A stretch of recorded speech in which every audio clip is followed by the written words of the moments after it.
Hello friends, आप सभी का एक बार फिर से स्वागत करते हैं हमारे चैनल ज्योति फन व्लॉग पर। तो आप सभी देख रहे हैं दर्द से मोहब्बत भाग 28। तो फ्रेंड, इससे पहले इस कहानी के 27 भाग अपलोड हो चुके हैं चैनल पर। प्लीज़ आप सब लोग वो भाग ज़रूर पढ़ लीजिएगा। तो गाइस, आप सब ने अब तक पढ़ा था। निहाल ने नव्या से पूछा कि तुमने मुझे मैसेज क्यों किया था। तो नव्या ने कहा कि वो आपके हाथ में चोट थी, इसीलिए मुझे लगा कि आपको दर्द हो रहा होगा। तो निहाल ने कहा, तो तुम्हें मेरे दर्द की परवाह है। तो नव्या के पास अभी कोई भी जवाब नहीं था कि वो क्या जवाब दे निहाल को। अब देखते हैं आगे। निहाल ने अपनी आईज ब्लिंक करते हुए कहा कि दर्द तो मेरे दिल में भी बहुत ज़्यादा है। उसका हाल तो कभी नहीं पूछा तुमने मुझसे। ये सुनते ही नव्या की आंखें एकदम से शॉक्ड होकर फैल गईं।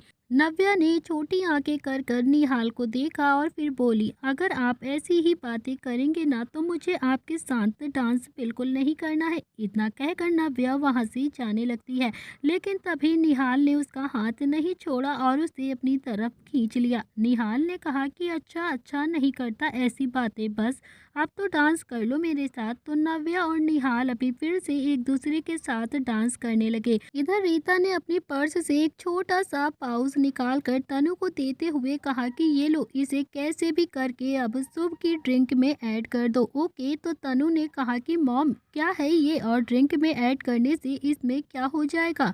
रीता ने कहा कि तुम एक बार सूप की ड्रिंक में इसे मिला देती हो तो वो बहुत ज़्यादा वाइल्ड हो जाएगा, और फिर तुम उसके पास चली जाना और उसे होश तो रहेगा नहीं, और फिर तुम अपनी सारी हदें पार कर देना उसके साथ। फिर कुछ दिनों बाद ही मैं और तुम प्रताप हाउस जाएंगे तुम्हारा रिश्ता लेकर। जब तुम उन्हें अपना दुखड़ा सुनाओगी ना तो शुभ खुद ही तुम्हें मना नहीं कर पाएगा और मजबूरन उसे तुमसे शादी करनी ही पड़ेगी। फिर क्या, फिर हमारा काम आसान हो जाएगा। तनु ने जल्दी से वो पैकेट पकड़ते हुए कहा कि क्या बात है, क्या दिमाग में आइडिया आया है आपके मॉम। आप ये आइडिया मुझे पहले ही दे देती तो आज मेरी भी शुभ के साथ सगाई हो जाती। तो रीता ने अभी तनु के सर पर मार कर कहा कि अकल कम है ना तुम्हारे अंदर, इसीलिए तो अब जो मैं कह रही हूँ वो करो, जैसे भी करके अब ये ड्रग्स शुभ को खिलाना है तुम्हें। तो तनु ने वो ड्रग एक ड्रिंक में ऐड कर दिया और उस ड्रिंक को लेकर सीधा शुभ के आगे पीछे घूमने लगी। लेकिन शुभ को तो तनु में बिल्कुल भी इंटरेस्ट नहीं था, इसीलिए उसने तनु को एकदम से इग्नोर कर दिया। तभी शुभ ने अपने मन में कहा कि तनु मेरे पीछे क्यों घूम रही हो, आखिर क्या बात है, तो क्या चाहिए तुम्हें। तनु ने कहा कि इतना गुस्सा क्यों कर रहे हो शुभ। अच्छा, उस दिन मैंने तुम्हारे खाने में मिर्ची ऐड कर दी थी, इसीलिए तुम्हें इतना ज़्यादा गुस्सा है क्या। अच्छा, उसके लिए मुझे माफ़ कर दो, सॉरी। चलो तुम इसे पी लो और तुम्हारा गुस्सा भी शांत हो जाएगा। तो शुभ ने अभी थोड़ा गुस्से में कहा कि तो उस दिन तुमने मेरे खाने में मिर्च ऐड की थी ना, और मैंने उस पिकाचू पर सारा गुस्सा निकाल दिया। क्या गलती कर दी मैंने। तनु बोलती है कि माफ़ी मांग तो रही हूँ ना, अब इतना भी गुस्सा अच्छा नहीं होता है शुभ। चलो ये ड्रिंक जल्दी से पी लो, तुम्हारा गुस्सा शांत हो जाएगा। शुभ को लगा कि शायद जब तक वो ड्रिंक नहीं करेगा ना तो तनु उसे ऐसे ही परेशान करती रहेगी। तो शुभ ने जल्दी से वो ड्रिंक ले ली और कहा कि ठीक है, अब मैं इसे पी लूँगा और तुम जाओ यहाँ से। तो तनु वहाँ से चली गई, लेकिन तनु की नज़रें अभी भी शुभ पर ही थीं। शुभ को वो ड्रिंक लेकर दिशा के आगे पीछे घूमने लगता है। तो शुभ ने अभी कहा कि पिकाचू, बहुत ज़्यादा डांस कर लिया है तुमने, तुम काफ़ी ज़्यादा थक गई होगी ना, तो लो इसे पी लो। तो दिशा ने कहा कि नहीं, मुझे प्यास नहीं लगी है। शुभ बोला कि पिकाचू पी लो ना, अभी और डांस करेंगे, तब तक रेस्ट कर लो तुम।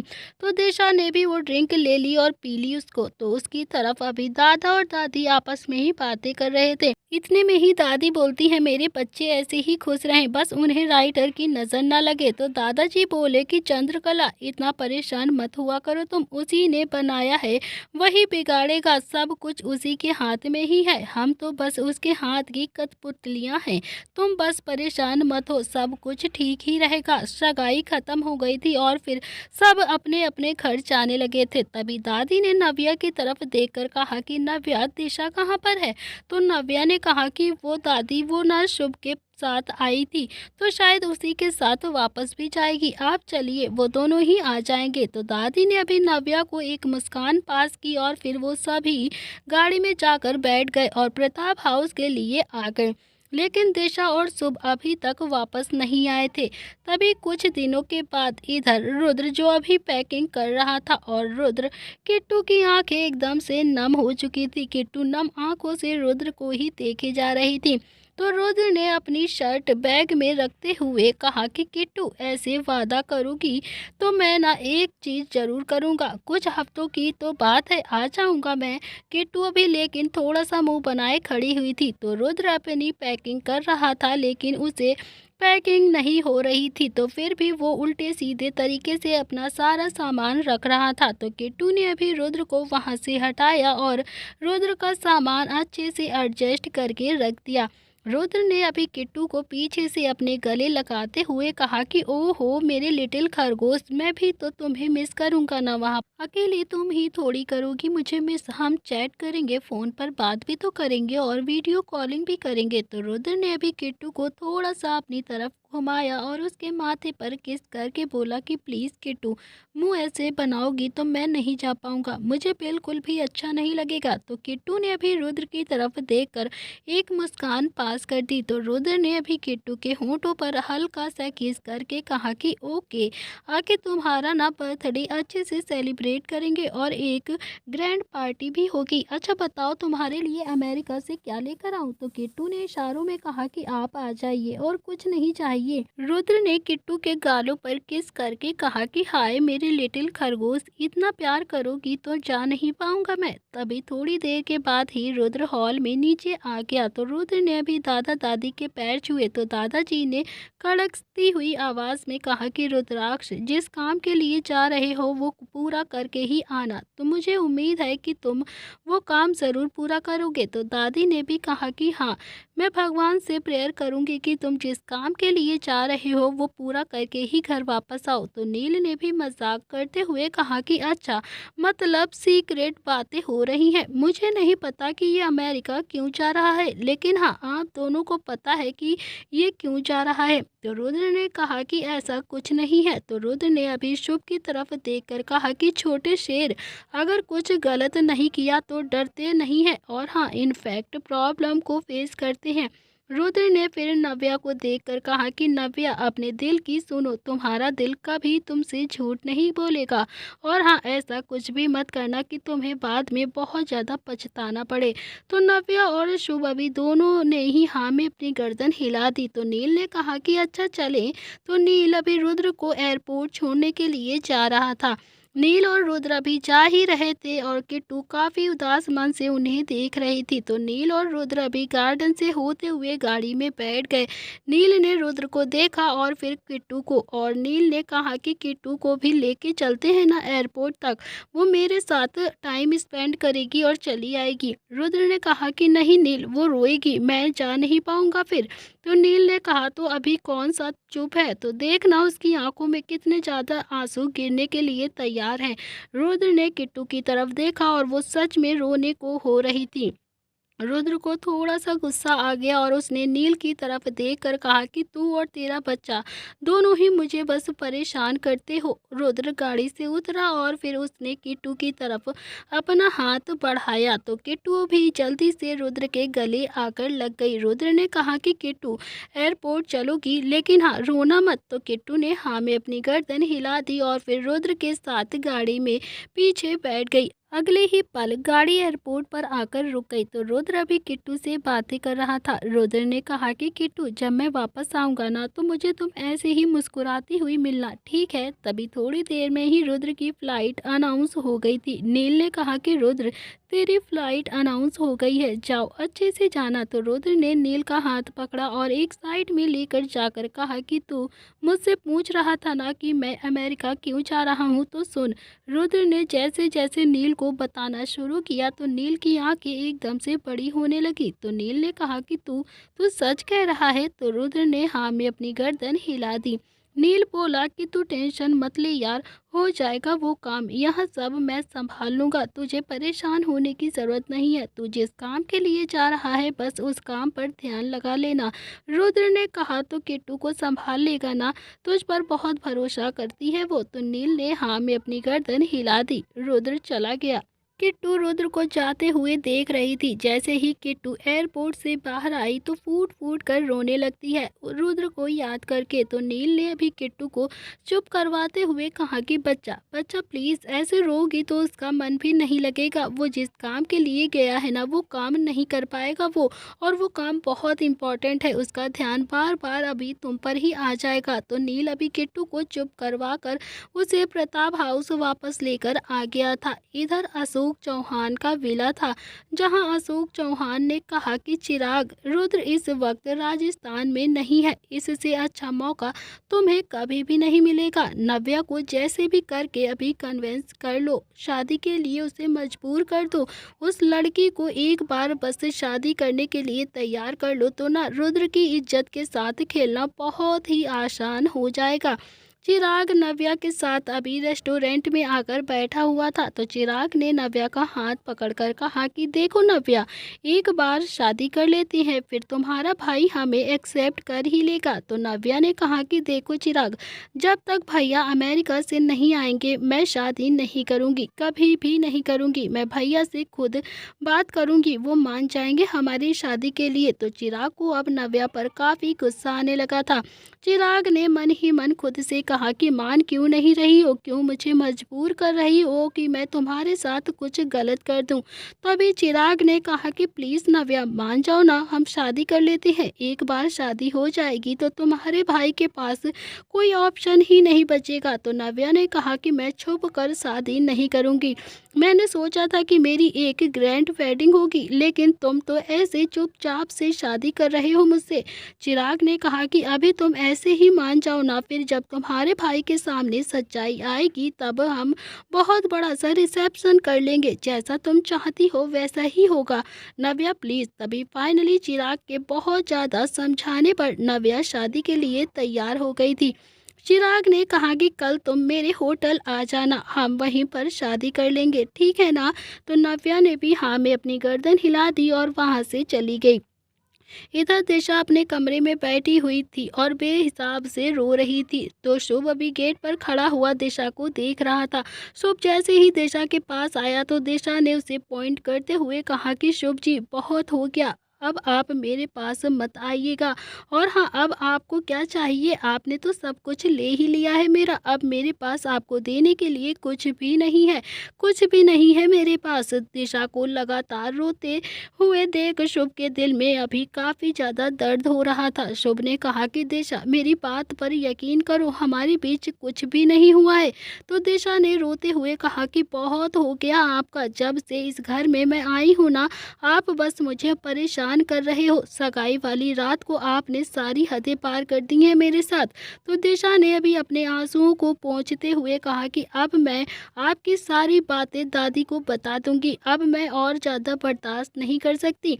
तो दिशा उठकर वहां से जाने लगी कि तभी शुभ ने उसे पकड़कर दीवार से लगा दिया। शुभ ने लगभग चिल्लाते हुए कहा कि दिमाग खराब है तुम्हारा, क्या बताओगे तुम दादी को, बोलो क्या किया है मैंने तुम्हारे साथ, क्या कहोगी दादी से तुम। दिशा को भी अब थोड़ा सा गुस्सा आ गया। उसने गुस्से में कहा कि वही कहूंगी जो आपने मेरे साथ उस रात को किया था, जो आपको नहीं करना चाहिए था। शुभ ने थोड़ा सा गुस्सा दिशा को दिखाते हुए कहा कि कितनी बार समझाऊं मैं तुम्हें, मैंने कुछ नहीं किया है तुम्हारे साथ, समझ में क्यों नहीं आता है तुमको, बोलो तुम। तो दिशा ने कहा कि मैं कैसे मान लूं कि आपने कुछ नहीं किया है, मेरे बदन पर एक भी कपड़ा नहीं था जब आप मेरे साथ थे, आप कह रहे हैं कि आपने कुछ नहीं किया। शुभ ने गुस्से से कहा कि मैं तुम्हें नहीं समझा सकता, पिछले कितनी दिनों से मैं तुम्हें बस यही समझा रहा हूँ कि, लेकिन तुमको तो समझ में ही नहीं आ रहा है। मैं कितनी बार कहूँ मैंने कुछ नहीं किया तुम्हारे साथ, तुम्हें दादी से कहना है ना तो जाओ जाओ कह दो, लेकिन हाँ उससे पहले मुझे लैपटॉप के पैसे ज़रूर दे दो। तो शुभ अभी गुस्सा होकर दिशा के कमरे से चला गया था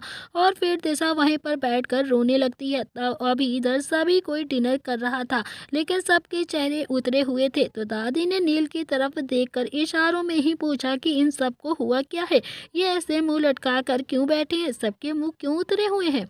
तो नील ने दादी के कान में कहा कि शायद मेरे साथ साथ सबको अवनी की याद आ रही है। तो दादी ने गुस्से में नील की तरफ देखा, जैसे कह रही हूँ तुझे तो अपने अलावा और कुछ सूझता ही नहीं है। तभी नील ने सबके उतरे हुए चेहरे को देखा और एकदम से खड़े होकर कहा कि देखो, किसी को भी कोई अगर परेशानी हो रही है तो कोई भी परेशान होने की ज़रूरत नहीं है, उदास होने की बिल्कुल ज़रूरत नहीं है। बहुत ही जल्द अवनी मेरे पास आएगी, मतलब हम सबके पास आएगी, और फिर ऐसे उदास रहने से कोई फ़ायदा नहीं है। चलो आज हम सब बाहर खाना खाएंगे, और ये भिंडी और घिया तो दादा दादी को ही खाने दो। तो नील अभी सबको लेकर बाहर की तरफ चला गया था। तभी थोड़ी देर बाद ही सब रेस्टोरेंट में बैठे हुए अपनी अपनी पसंद का खाना खा रहे थे, लेकिन फिर भी अभी भी सब को मुंह उदास से भरा हुआ था। तो नव्या भी डिसाइड नहीं कर पा रही थी कि वो चिराग से शादी करे या फिर ना करे।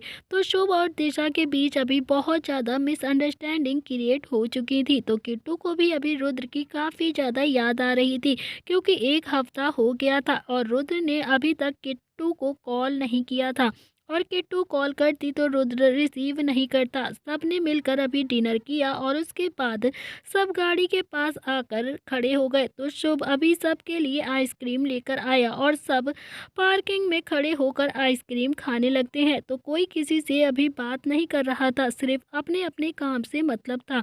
तो नील को सबकी फिक्र हो रही थी, उसे बिल्कुल भी नहीं अच्छा लग रहा था सबके उतरे हुए चेहरे। तो दिशा आइसक्रीम खा रही थी तो थोड़ी ही उसके होंठों के कॉर्नर पर लग गई। तो शुभ ने उसे साफ करने के लिए अपना हाथ आगे बढ़ाया, तो दिशा ने मुंह फेर लिया और जाकर नील के पास खड़ी हो गई। तो शुभ ने अपने मन ही मन कहा कि कैसे मनाऊं तुम्हें पिकाचू, मैं कैसे समझाऊं कि मैंने कुछ नहीं किया तुम्हारे साथ। मैं सच कह रहा हूं कि कुछ नहीं हुआ है उस दिन। अगर उस रात मैं तुम्हारे साथ नहीं होता तो तुम पता नहीं क्या कर लेती खुद के साथ। तुम्हें शांत कराने के लिए वो सब कुछ किया था मैंने। तो नील ने कहा कि यार, अब तो तुम्हारी पसंद का खाना भी खिला दिया है, तब क्यों ऐसे मुंह उतरे हैं सबके। आइसक्रीम भी खा रहे हो और अभी भी सबके मुंह लटके हुए हैं। अवनी आ जाएगी, मैं कह रहा हूँ ना, तुम लोगों को ऐसे परेशान होने की जरूरत नहीं है। तभी किट्टू ने गुस्से में नील को देखा, जैसे कह रही हो कि बस आपको तो अपनी और अवनी की ही पड़ी है, मेरे रुद्र का क्या। तो नील ने हंसते हुए कहा कि हाँ हाँ बच्चा, तेरा रुद्र भी आ जाएगा, तुझे परेशान होने की जरूरत नहीं है। अभी सब बातें कर रहे थे, तभी एक बुलेट नील की कार पर आकर लगी। तो नील ने जल्दी से किट्टू और नव्या को अपने सीने से लगाया और एकदम से बैठ गया। शुभ भी दिशा को लेकर बैठ गया। तो बुलेट की वजह से शीशे का कांच टूट गया था और वो कांच नील के बाजू में आकर चुभ गया था। तो नील की बाजू से अभी खून आने लगे था। तो नव्या ने पैनिक होकर कहा कि भैया भैया, आपके बाजू से खून आ रहा है, अब क्या होगा। तो नील ने कहा कि ज़्यादा खून नहीं है नव्या, तुम परेशान मत हो, बस हमें यहाँ से निकलना ज़रूरी है। तो शुभ जैसे भी करके दिशा को लेकर गाड़ी में बैठ गया और पांचों बचते बचाते गाड़ी में बैठ गए और प्रताप हाउस आ गए। तो जिया ने अभी इधर नील के बैंडेज चेंज कर रही थी। तभी जिया ने धीरे से कहा कि ताकि कोई सुन ना ले, बैंडेज क्यों करवा रहा है तू तू अपनी अवनी को बुला लेना, 2-4 किस कर देगी तो वैसे ही ठीक हो जाएगा ना। खुद ने तो सगाई भी कर ली और मेरी तो लव स्टोरी अभी वहीं की वहीं अटकी हुई है। नील ने भी धीरे से कहा कि आय हाय, जय की याद आ रही है क्या। तो जिया को अभी जय से सगाई करनी थी, मगर जय तैयार नहीं था। तो जिया ने जानबूझकर नील की चोट को दबाते हुए कहा कि तू कुछ ज्यादा ही नहीं बोलता है क्या। मुझे नहीं पता, मुझे भी जैसे तैसे करके बस सगाई करनी है जय के साथ, डिसाइड करके बता दिया, कब करेगा वो। तभी वहां पर अवनी आ गई। तो अवनी ने आते ही नील को अपने गले लगा लिया और अवनी ने नम आंखों से पूछा, नील सब कैसे हुआ। तो नील ने अभी अवनी को चुप कराते हुए कहा कि सबको पता है कि रुद्र यहाँ पर नहीं है, अटैक तो होंगे ही ना, तो बाजू पर हल्का सा कांच लग गया है और कुछ भी नहीं, तुम टेंशन मत लो। तो अवनी के साथ अभी सुधीर और सीमा भी आए हुए थे। सीमा ये सब देखकर अंदर ही अंदर जल रही थी। तो सीमा ने अभी खुद से कहा कि आए दिन तो इन दोनों भाइयों पर अटैक होते रहते हैं, न जाने कैसे अवनी की शादी कर दूं। कहीं मेरी अवनी की शादी नील से करूंगी, कुछ हो ना जाए। तो अगर नील को कुछ हो गया तो मेरी बेटी तो जवानी में ही विधवा हो जाएगी। सीमा ने गुस्से में अवनी का हाथ पकड़ा और सोफे से उठाते हुए कहा कि माफ करना आंटी, मैं ना अपनी बेटी अवनी की शादी नील से बिल्कुल भी नहीं करूंगी। ये सुनकर अभी सब कोई हैरान हो गया था। तो अवनी ने अपना हाथ झटकते हुए कहा कि आप क्या कह रही हैं मॉम, ये आप कैसी बातें कर रही हैं? मैं नील के अलावा किसी और से शादी नहीं करूँगी। तो सीमा ने अभी अवनी को देखकर गुस्से में कहा कि इसके साथ रहोगी तो मर जाओगी तुम। आए दिन तो इस घर के बच्चों पर अटैक होते रहते हैं। अगर नील को कुछ हो गया तो अवनी ने कहा कि नील के बिना भी मैं मर जाऊँगी मॉम। अगर मरना ही है तो नील के साथ मरूँगी, तो नील के बिना नहीं, समझी आप? तो सीमा ने भी गुस्से से कहा कि तुम समझ नहीं रही हो, नील से शादी करके तुम्हारी जिंदगी बिल्कुल खराब हो जाएगी। तो सुधीर को जब लगा कि बात अभी बिगड़ रही है तो वो सीमा को लेकर जबरदस्ती प्रताप हाउस से चला गया। इधर दादी और दादाजी की तरफ देखकर ना में गर्दन हिलाते हुए कहा कि सुधीर को भी ना सारी दुनिया में बस यही औरत मिली थी। तो दादी ने कहा कि अब चलो सब अपने अपने कमरे में चले जाओ। तो जिया तुम्हें ना ड्राइवर घर छोड़ देगा। अभी सब अपने कमरे में चले गए थे और अवनी नील के पास सोफे पर ही बैठी हुई थी। तो नील ने कहा कि तुम घर नहीं जाओगी क्या अवनी? चलो मैं तुम्हें घर छोड़ देता हूँ। तो अवनी ने कहा कि जाना तो है पर मन नहीं कर रहा है, आपके पास रहने का मन कर रहा है। नील ने अपने होंठ अवनी की गर्दन पर रगड़ते हुए कहा कि तो चलो ना, मेरे कमरे में ही छोटा सा प्यारा सा चुटकू सा हनीमून बना लेते हैं। तो अवनी ने थोड़ा सा हंसते हुए कहा कि हाथ में चोट है आपके? तो नील बोलता है कि हाथ में चोट है, होठों पर थोड़ी ना है। तो अवनी के गाल एकदम से शर्म से लाल हो गए। तो अवनी ने अभी नील को थोड़ा सा धक्का देते हुए कहा कि मैं जा रही हूँ, आप अपना ध्यान रखना। इतना कहकर अवनी वहां से चली गई। अभी सब नाश्ता कर रहे थे कि तभी दादाजी ने कहा कि चंद्रकला, अवनी के लिए तुम गहने नहीं खरीदोगी क्या? तो जाओ शॉपिंग कर लो, तो शादी की डेट भी फिक्स हो जाएगी अब। दादी ने कहा जो ड्रामे सीमा करके गई है, आपको लगता है कि वो मान जाएगी शादी के लिए? तो नील ने भी पराठा खाते हुए कहा कि चंद्रकला, शादी तो मेरी अवनी से ही होगी, फिर मुझे कुछ नहीं पता सीमा आंटी माने या फिर ना माने। तो दादाजी ने हंसते हुए कहा कि सुन लिया ना चंद्रकला, चलो अब जाओ शादी की तैयारियां करो, आखिर हमारे बड़े पोते की शादी है, कोई भी कमी नहीं रहनी चाहिए, हर वो एक चीज होनी चाहिए जो आज के जमाने की है। तो दादी ने नव्या, किट्टू, दिशा की तरफ देखकर कहा कि तुम तीनों भी चलो, हम सब मिलकर अवनी के लिए शॉपिंग करेंगे और तुम लोग भी जो चाहिए हो ले लेना। तो नव्या ने कहा कि दादी मैं नहीं जाऊंगी, मुझे ना कुछ काम है, आप भाभी और दिशा को लेकर चली जाना। तो थोड़ी देर के बाद ही अभी दादी किट्टू और दिशा को लेकर मार्केट के लिए चली गई थी। तो शुभ और नील भी अभी ऑफिस के लिए चले गए थे। दादाजी को भी कुछ काम था इसीलिए वो भी चले गए थे।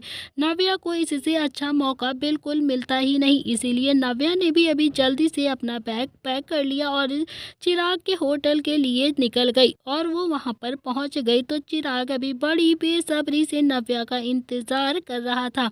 नव्या चिराग के कैबिन में गई तो बहुत ही ज़्यादा नर्वस थी। तो नव्या ने कहा कि चिराग, ऐसे शादी करना ज़रूरी है क्या? कुछ दिन रुक जाते तो भैया आ जाएंगे तो कर लेंगे शादी।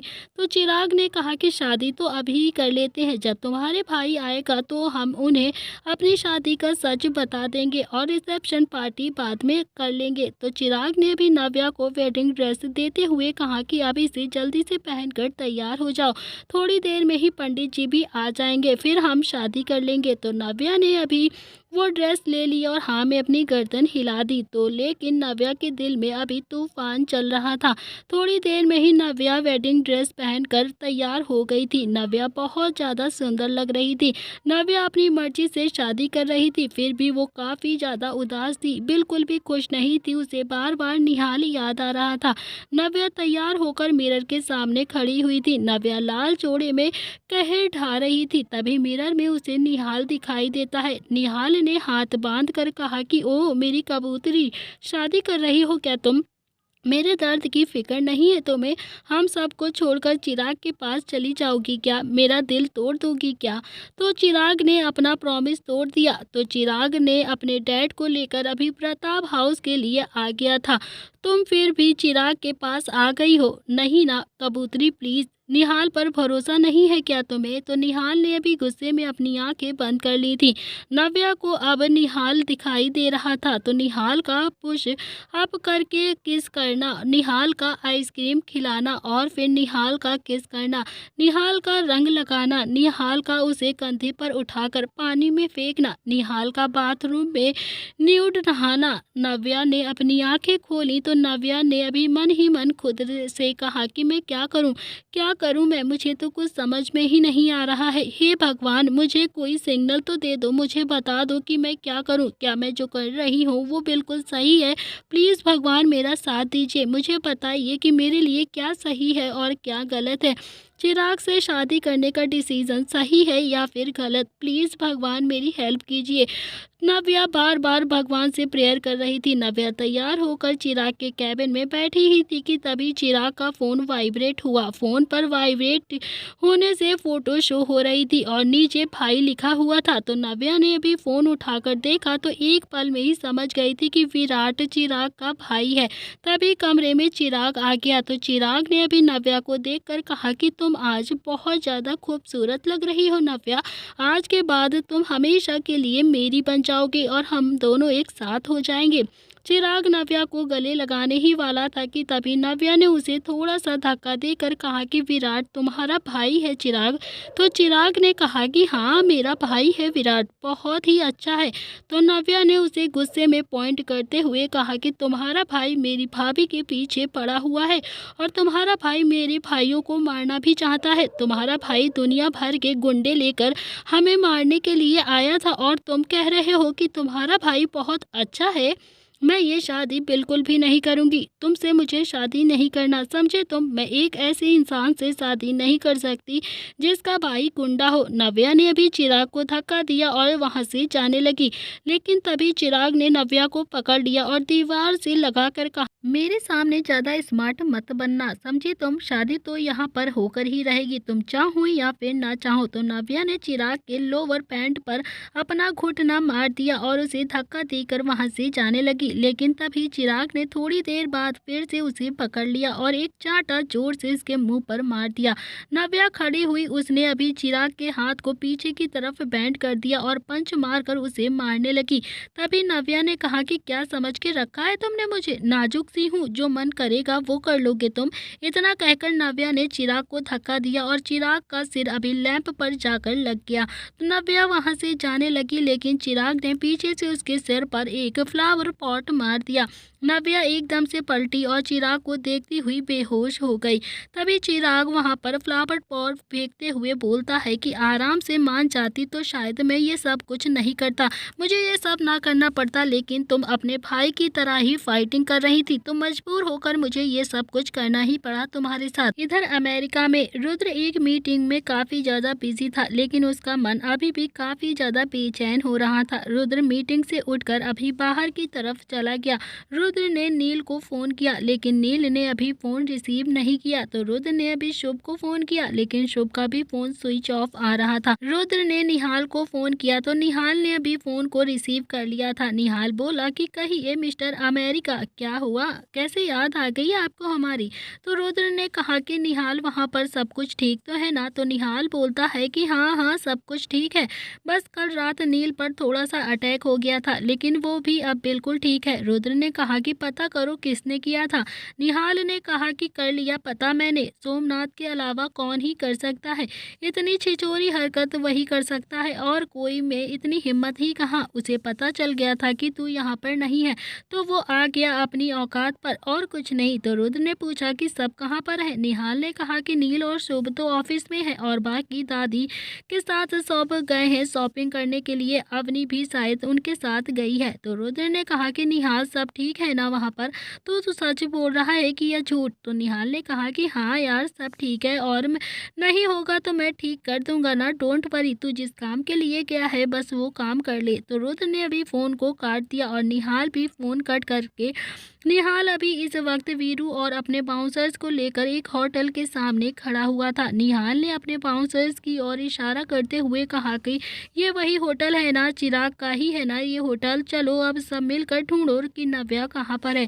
निहाल ने अपने फोन में नव्या की फोटो देखकर खुद से ही कहा कि कबूतरी मानती नहीं हो बिल्कुल भी, कितनी बार भी समझा लो करोगी अपने मन का ही। तो नव्या को जब होश आया तो चिराग उसके सामने पिस्टल लेकर खड़ा हुआ था। तो चिराग ने भी गुस्से में कहा कि नव्या मेरा दिमाग बिल्कुल भी खराब मत करो, वरना 6 की 6 गोलियां तुम्हारी खोपड़ी में उतार दूंगा, समझी तुम? अपना हुलिया ठीक करो और चुपचाप से मेरे साथ आकर मंडप में बैठ जाओ, मुझे तुमसे शादी करनी है।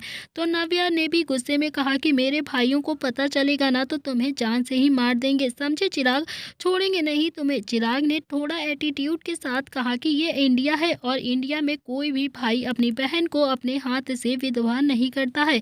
तुमसे मेरी शादी हो गई ना तो तुम्हारे भाई मेरे चरणें धो धो के पिएंगे, इतना तो मुझे पता ही है। तो नव्या ने कहा कि मर जाऊंगी लेकिन तुमसे शादी नहीं करूंगी, समझे, तुम तो एक नंबर के धोखेबाज इंसान हो। तो चिराग ने कहा कि बाकी की गालियां शादी के बाद भी दे सकती हो तुम, फिलहाल अपना होलिया थोड़ा सा ठीक करो और बाहर आ जाओ। तो चिराग ने अभी नव्या पर गन पॉइंट करते हुए ये बात कही थी, इसीलिए नव्या ने अपना होलिया थोड़ा सा ठीक किया और नव्या ने मौका देखकर ही चिराग के लोअर पैंट पर फिर से मार दिया। तो नव्या वहां से भागने को हुई ही थी कि लेकिन चिराग ने फिर से उसे पकड़कर दीवार से लगाकर कहा कि बहुत ज्यादा हाथ पैर चलते हैं ना तुम्हारे, अब नहीं चलेंगे। तो चिराग ने जल्दी से अपनी टाई निकाली और नव्या के दोनों हाथ पीछे की तरफ बांध दिए। चिराग ने कहा कि अभी आ रहा हूँ, ज्यादा स्मार्टनेस मत दिखाना मुझे वरना मैं पैर भी बांध दूंगा तुम्हारे, समझिए, जल्दी से जो कह रहा हूँ वो करके आओ। इतना कहकर चिराग वहां से चला गया। इधर दूसरी तरफ दादी के साथ एक बड़ी सी ज्वेलरी शॉप पर किट्टू और दिशा बैठी थी। दादी किट्टू के साथ ज्वेलरी सेलेक्ट कर रही थी। दिशा चुपचाप वहां से उठती है और एक काउंटर पर जाकर सेल्स गर्ल से बात करने लगती है। तो दिशा ने अभी अपनी चैन उतारी और उस सेल्स गर्ल्स को दिखाते हुए बोला कि इस चैन की क्या कीमत होगी। तो सेल्स गर्ल ने कहा कि ये तो आपकी एक्सपेंसिव चैन है, करीब 2 लाख रुपए की तो होगी ही। तो दिशा ने कहा कि मुझे ना ये चैन बेचनी है। तो सेल्स गर्ल ने थोड़ा हैरानी से देखते हुए कहा कि मैम आप रुद्र प्रताप सिंह की मेहमान हो क्या, आपको पैसे की ज़रूरत है तो आप उनसे मांग सकती हो, आपको ऐसे अपनी चैन बेचने की कोई ज़रूरत नहीं है, ये चैन काफ़ी एक्सपेंसिव है। तो दिशा ने कहा कि नहीं, मुझे ना बहुत ज़्यादा अर्जेंट है पैसों की, तो प्लीज़ आप समझने की कोशिश कीजिए, मैं उनके घर मेहमान हूँ, मैं उनसे पैसे कैसे मांग सकती हूँ, इसीलिए मुझे ये चैन बेचनी है, प्लीज़ ये चैन खरीद लीजिए ना और मुझे आप कैश दे दीजिए। एक रिक्वेस्ट भी है आपसे कि किसी से भी आप कहिएगा मत कि मैंने ये चैन बेची है। तो सेल्स गर्ल ने अभी एक नज़र दादी को देखा और फिर कहा कि देखो एक बार और सोच लो आप, और आप सच में ये चैन बेचना चाहती हो ना। तो दिशा ने हाँ में अपनी गर्दन हिला दी। तो सेल्स गर्ल ने वो चैन रख ली और दिशा को 2 लाख रुपए एनवलप में डाल कर दे दिए। तो दिशा ने अभी वो लिफाफा लेकर अपने पर्स में रख लिया और मन ही मन खुद से बोला कि आज शुभ जी के लैपटॉप के पैसे दे दूंगी और फिर वो मुझे कभी भी परेशान नहीं करेंगे। इधर दूसरी तरफ निहाल के सारे बाउंसर्स होटल में नव्या को ढूंढ रहे थे। तो भी वीरू निहाल के पास आकर बोलता है कि सर, जब आपको पहले से ही पता था कि वो यहाँ पर आएंगी तो आप उसे आने ही मत देते ना, आप ऐसे कैसे कर सकते हैं, अगर नव्या मैम को कुछ हो गया तो हम रुद्र सर को क्या जवाब देंगे। तो दादी तो मार मार के हमारा कबूतर ही बना देंगी, कुत्ता बना देंगी हमें मार के, इस बार तो दादू हंटर से मारेंगे हमें, दादू बिल्कुल तरस नहीं खाएंगे हम पर। निहाल ने कहा कि वीरू कुछ नहीं हो गया, नव्या का सच जानना जरूरी था, नहीं तो वो हमेशा चिराग को अच्छा ही समझती, ढूंढो उसे, वो इसी होटल में ही होगी।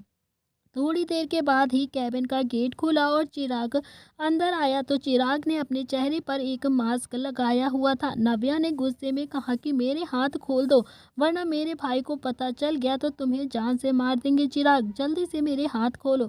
चिराग ने भी गुस्से में कहा कि जब यहाँ पर आई थी तब नहीं सोचा था कि तुम्हारे भाई मुझे जान से मार देंगे, तब तो बहुत ज़्यादा फुदक कर आ गई थी तुम यहाँ पर, अब इतना ज़्यादा एटीट्यूड किस बात का। तो नव्या ने भी गुस्से में कहा कि निहाल जी ने मुझे कई बार समझाया कि तुम अच्छे आदमी नहीं हो, मैंने उनकी बात नहीं मानी, तो निहाल जी को जब पता चलेगा ना कि तुम्हें वो जान से ही मार देंगे, समझे तुम। तो चिराग एकदम से अभी नव्या के पास आ गया और उसके बालों को पीछे से करते हुए बोला कि निहाल मेरा कुछ नहीं बिगाड़ सकता, समझी तुम, कुछ नहीं बिगाड़ सकता, मैं आज ही तुमसे शादी करूंगा और कोई कुछ नहीं कर पाएगा और तुम्हारी जिंदगी तो मैं बर्बाद कर ही दूंगा। निहाल जी की बात नहीं मानी ना, अब भुगतो तुम, पता चलेगा तुम्हें चिराग का सच। नव्या ने गुस्से में कहा कि नील भाई को पता चलेगा तो तुम्हारी लाश भी नहीं मिलने देंगे तुम्हारे घर वालों को। तो चिराग ने अभी नव्या के बालों को स्मेल करते हुए कहा कि हाँ, नील तो मार देगा। इस बात पर मैं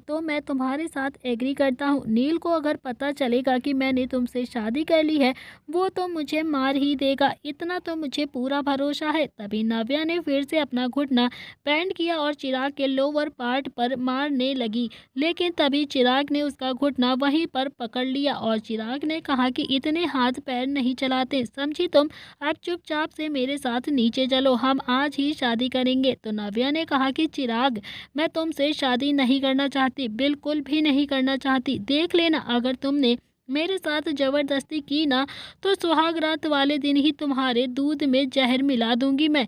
देख लेना, तुमको उसी दिन मार डालूंगी खुद अपने हाथों से। तो नव्या की बात पर अभी चिराग को काफी ज्यादा हंसी आ गई। चिराग कहने लगा, पहले नीचे चलो, शादी तो कर लो, सुहाग रात की पड़ी है तुम्हें, बड़ी जल्दी हो रही है सुहाग रात की, मुझसे भी 2 कदम आगे की सोचती हो तुम तो। तभी चिराग नव्या को जबरदस्ती खींचता हुआ नीचे हॉल में लेकर आ गया।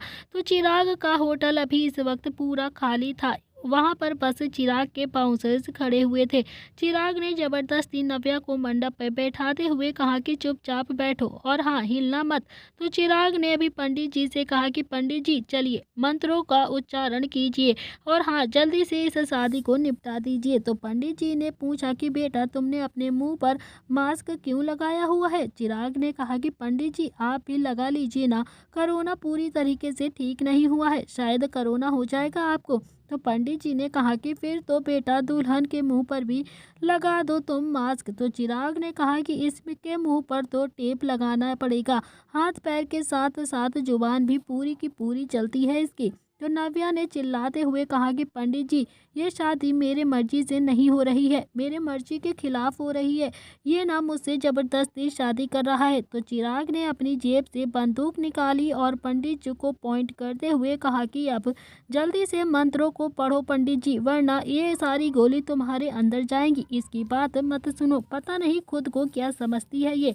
तो पंडित जी ने भी जल्दी से अभी मंत्रों का उच्चारण किया और थोड़ी देर बाद ही पंडित जी ने कहा कि दूल्हा और दुल्हन फेरों के लिए खड़े हो जाइए। चिराग तो जल्दी से उठ गया था, लेकिन नव्या जैसी थी वैसी ही बैठी रही। तो चिराग ने भी गुस्से में नव्या के बाजुओं को पकड़कर उसे जबरदस्ती उठाया और बोला कि ज्यादा स्मार्टनेस मत दिखाओ तुम, समझी, जो कह रहा हूँ जल्दी जल्दी से करो, ज्यादा टाइम नहीं है मेरे पास, वरना तुम भी मरोगी और निहाल भी मरेगा, समझी। तो पंडित ने भी थोड़ा डरते हुए कहा कि आपके पास तो दुपट्टा ही नहीं है, गठबंधन कैसे होगा। तो चिराग ने अभी नव्या का दुपट्टा लिया और अपने हाथ पर 2 बार लपेट कर कहा कि हो गया गठबंधन। अब जल्दी से अग्नि को साक्षी मानकर वचन देता हूँ कि मैं जिंदगी भर इस लड़की का दामन नहीं छोड़ूंगा, इसके अलावा किसी और को अपनी जिंदगी में नहीं आने दूंगा। लड़की को इतना प्यार दूंगा, इतना प्यार दूंगा कि अपने परिवार को भी भूल जाएगी, इसकी जिंदगी खुशियों से भर दूंगा। नव्या ने भी गुस्से में अपना हाथ झटकते हुए कहा कि अब ज्यादा शरीफ बनने की जरूरत नहीं है, तुम्हारे अंदर बिल्कुल भी इंसानियत ही नहीं है, तुम्हारी असलियत मेरे सामने आ गई है चिराग, मैं जान चुकी हूँ तुम एक निहायत ही घटिया इंसान हो। अब ऐसी बातें करके तुम मेरा दिल बिल्कुल भी नहीं जीत सकते हो, मैं तुमसे कभी प्यार नहीं कर सकती। चिराग ने एक बार नव्या को देखा और फिर पंडित जी को देखकर कहा कि फेरों की विधि अब शुरू कीजिए, आप जल्दी से बस ये शादी निपटा दीजिए। तो पंडित जी ने अभी मंत्र पढ़ना शुरू किया था और चिराग ने नव्या की बाजुओं को पकड़कर फेरे लेने स्टार्ट कर दिए थे। नव्या के हाथ अभी भी पीछे से बंधे हुए थे। नव्या लगातार कहे जा रही थी कि छोड़ दो चिराग, छोड़ दो, मुझे नहीं करनी ये शादी, छोड़ दो, नहीं तो तुम बहुत ज़्यादा पछताओगे मुझसे शादी करके, समझे, तुम कहीं के नहीं रहोगे तुम, मैं खुद तुम्हें जान से मार दूंगी। 4 फेरे अभी पूरे हो चुके थे। 5वें फेरे पर कुछ बाउंसर्स ने अभी चिराग पर अटैक कर दिया था। चिराग ने नव्या की बाजू पकड़ी और फेरे लेते हुए उनको मारने लगा। तभी चिराग अभी फेरे ले ही रहा था कि उसने अपने एक हाथ से पास ही रखे कलश को उठा लिया। जो भी बाउंसर्स चिराग को मारने के लिए उसके पास आता तो चिराग उस कलश से उसके सिर पर वार कर देता और बाउंसर्स वहीं पर गिर जाते। एक बाउंसर्स ने अभी नव्या की दूसरी बाजू को पकड़कर चिराग से छीनते हुए कहा कि छोड़ दे इसे। चिराग ने जलती हुई कुंड से एक लकड़ी निकाली और उस बाउंसर्स को मार दिया। तो चिराग गुस्से में चिल्लाया, हिम्मत कैसे हुई मेरी बीवी को हाथ लगाने की तुम्हारी। तभी फाइट करते हुए 3 फेरे भी पूरे हो गए थे तो चिराग और नव्या की शादी हो गई थी। पंडित जी ने कहा कि यजमान अब सिंदूर और मंगलसूत्र पहना दीजिए, फिर आपकी ये शादी संपन्न हो जाएगी। तो चिराग ने अभी सिंदूर की तरफ देखा तो नव्या ने नम आंखों से कहा कि चिराग मत करो प्लीज मत करो, मेरी तुमसे शादी करने की बिल्कुल भी मर्जी नहीं है, मेरी तुम्हारी दोनों की जिंदगी खराब हो जाएगी इससे, ऐसा मत करो। लेकिन चिराग तो सुन ही नहीं रहा था। चिराग जल्दी से थाली में से मुट्ठी भरकर सिंदूर उठाता है और नव्या की मांग भर देता है। तो नव्या की आंखें एकदम से नम हो गई थी। नव्या अब रोने लगी थी। पंडित जी ने कहा कि मंगलसूत्र पहना दीजिए। तो चिराग बोला कि पंडित जी मंगलसूत्र तो नहीं है मेरे पास। तो चिराग ने अभी अपने गले से एक सोने की चैन निकाल कर पंडित जी को दिखाते हुए कहा कि ये पहना दूं क्या, मंगलसूत्र का काम तो कर जाएगी ना। तो पंडित जी ने हाँ में अपनी गर्दन हिला दी। तभी चिराग ने जल्दी से वो चैन जिस पर अभी डबल एन बना हुआ था नव्या को पहना दी। थोड़ी देर बाद ही पंडित जी ने कहा कि विवाह संपन्न हुआ, बड़ों का आशीर्वाद ले लो। तभी वहां पर निहाल के सारे बाउंसर्स आ गए जिनके साथ अभी वीरू भी था। नव्या ने वीरू की तरफ देखकर चिल्लाते हुए कहा कि वीरू भैया देखो चिराग ने मेरे साथ क्या किया है। वीरू ने कहा कि रिलैक्स रिलैक्स मैम, चिराग नहीं है निहाल सर है वो। तो नव्या ने अभी चिराग की तरफ देखा तो निहाल ने अपनी नजरें इधर उधर कर ली। नव्या को अब और भी ज्यादा गुस्सा आ गया था और उसने चिल्लाते हुए कहा कि मास्क उतारो अपना। तो निहाल ने अपना मास्क उतार दिया। निहाल नव्या को देखकर मुस्कुरा रहा था। नव्या ने गुस्से में कहा कि खोलो मेरे हाथ, तुमको शर्म नहीं आती क्या। निहाल ने कहा कि पहले तुम प्रॉमिस करो कि मुझे मारोगी नहीं, तब ही खोलूंगा तुम्हारे हाथ। तो नव्या ने गुस्से में कहा कि निहाल जी हाथ खोलो मेरे, वरना मैं सच में गुस्से में कुछ भी कर दूंगी आपके साथ या फिर अपने साथ। तो निहाल ने कहा कि पहले प्रॉमिस करो ना मुझे मारोगी नहीं, तभी खोलूंगा तुम्हारे हाथ। तो नव्या ने गुस्से में वीरू को देखकर कहा कि भैया आप खोल दीजिए मेरे हाथ प्लीज। तो वीरू जैसे ही नव्या के पास आने लगा तो निहाल ने उसे पॉइंट करते हुए कहा कि अबे जाना, तुझे भी ना मारेगी ये, जल्दी से अगर इसके हाथ खोल देगा भाग यहाँ से। तो निहाल ने अपने बाउंसर्स से कहा कि सारे पलट जाओ।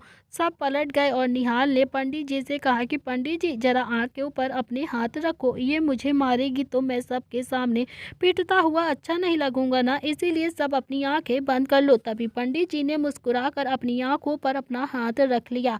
निहाल ने नव्या के हाथ खोल दिए तो नव्या ने अपना एक हाथ निहाल को मारने के लिए आगे बढ़ाया तो निहाल ने हाथ वहीं पर पकड़ लिया। नव्या ने फिर से अपना दूसरा हाथ निहाल को मारने के लिए आगे बढ़ाया लेकिन निहाल ने दूसरा हाथ भी पकड़ लिया।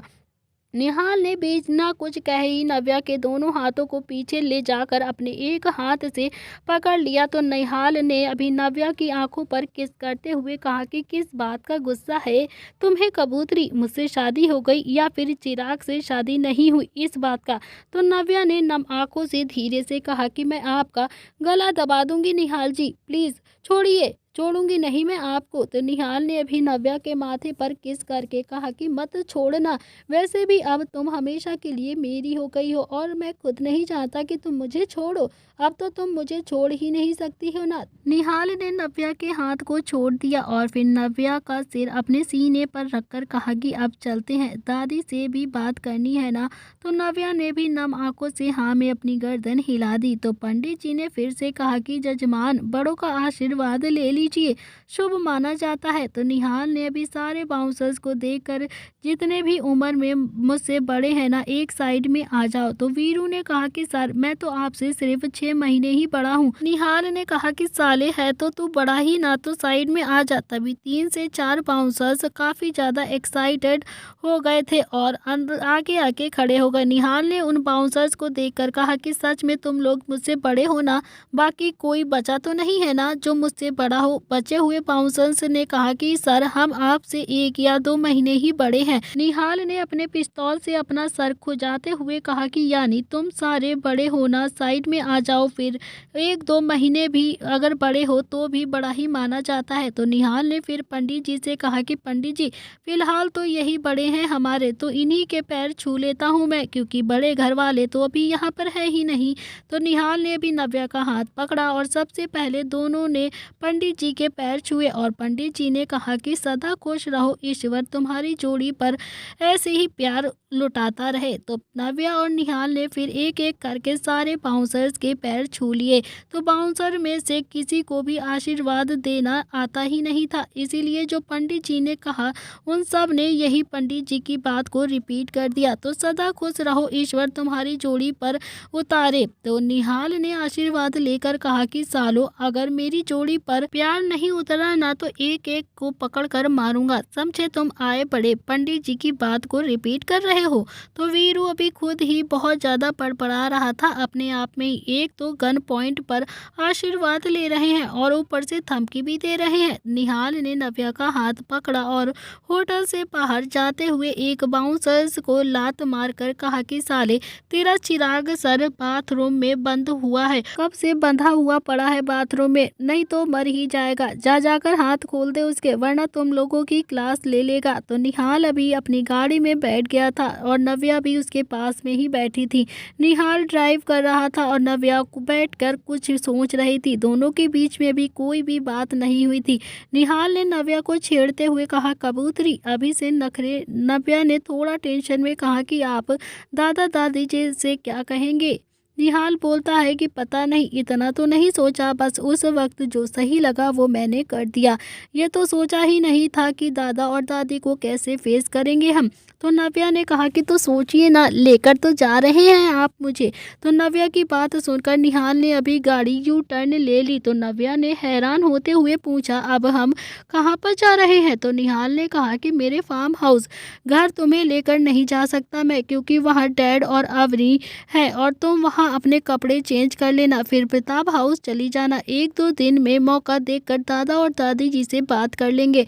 तो नव्या ने कहा कि अभी बात करने में क्या प्रॉब्लम है आपको, अभी कर लो ना, बाद में कोई प्रॉब्लम क्रिएट हो गई तो। निहाल ने झटके से गाड़ी रोक दी और थोड़ा गुस्से में कहा कि मेरे अंदर हिम्मत नहीं है दादाजी का हंटर खाने की, अभी मैं इतना ज़्यादा लड़कर आया हूँ, इसके बाद भी मैं दादी से जाकर पीटूं। यार ये बिल्कुल सही है कि पहले पीट कर आओ और फिर घर जाकर भी पीटो, तो मैं तो नहीं पीटने वाला, समझी तुम बात करोगी तो चलो तुम्हें घर में लेकर चलता हूँ। तो नव्या ने अपना सर पकड़कर खुद से कहा कि अगर आप इतने ज़्यादा डरते हैं तो आपने शादी क्यों करी मुझसे। तो निहाल ने कहा कि वाह, एक तो मैंने तुम्हें उस चिराग से बचाया, तुम्हारी शादी निहाल जैसे बिजनेसमैन टाइकून से कराई, और ढूंढने से भी मेरे जैसा लड़का तुम्हें नहीं मिलता, और ऊपर से तुम मुझे ही डरपोक बता रही हो, क्या बात क्या है। तो नव्या ने कहा कि तो अब क्या सोचा है आपने, पहले मुझे ये बताइए। तो निहाल ने कहा कि सोच रहा हूँ पहले सुहाग रात ही मना लेता हूँ और उसके बाद दादा दादी से बात कर लूँगा। यह सुनकर नव्या के गाल शर्म से लाल हो गए। तो नव्या ने अपना चेहरा विंडो की तरफ कर लिया। तो निहाल के फेस पर भी अभी गहरी मुस्कान आ चुकी थी। निहाल ने भी गाड़ी स्टार्ट की और अपने फार्म हाउस लेकर आ गया। नव्या ने भी वेडिंग ड्रेस चेंज कर ली थी और एक पिंक कलर का कुर्ता और ब्लैक कलर की जीन्स पहन ली थी। नव्या जैसे ही रूम से बाहर जाने को हुई तभी निहाल ने उसका हाथ पकड़कर उसे दीवार से लगा दिया। निहाल ने कहा कि कहाँ जा रही हो तुम, पति देव तो तुम्हारे यहीं पर है और अब तुम पति देव को छोड़कर कहाँ जा रही हो। तो निहाल इस वक्त अभी नव्या के काफी करीब में खड़ा था। तो नव्या शर्म के मारे अभी निहाल की तरफ देख ही नहीं रही थी। निहाल धीरे धीरे नव्या की होंठों की तरफ बढ़ रहा था। तो नव्या ने निहाल को रोकते हुए कहा कि पहले आप दादा दादी से बात कर लीजिए, फिर आप ये सब कुछ करिएगा। तो निहाल ने नव्या के गाल पर अपने होंठ रब करते हुए कहा कि दादा दादी से भी बात करूंगा, फिलहाल थोड़ी सी सुहाग रात तो मना लेने दो। इतना कहकर निहाल ने नव्या के होंठों पर अपने होंठ रख दिए और उसे किस करने लगा।